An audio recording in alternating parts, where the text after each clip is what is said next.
Há muitas festas animadas, mas a que mais me agrada é a festa de vaquejada, o esporte do sertão.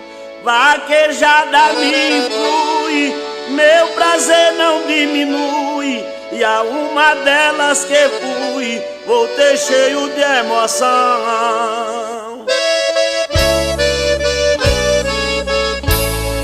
Já tive tanta alegria em ouvir a melodia de um cabra da voz sadia lá no palanque aboiando. A festa era especial, arrodeei o local e vi por trás do curral um velho triste chorando.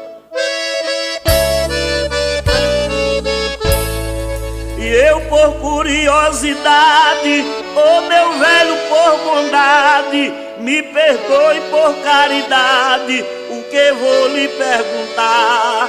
O parque está enfeitado e todo mundo animado, somente o senhor coitado está tristonho a chorar. E o velho me respondeu: imagine quem fui eu, saber que nunca nasceu e sei que não nascerá.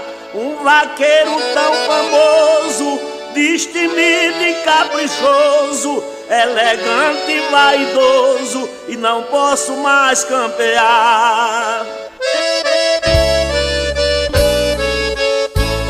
No papel que desempenho, 70 anos já tenho, e hoje só me entretenho contando história de boi. E às vezes tenho contado a cabra mal educado, que diz é certo o ditado, velho só conta o que foi.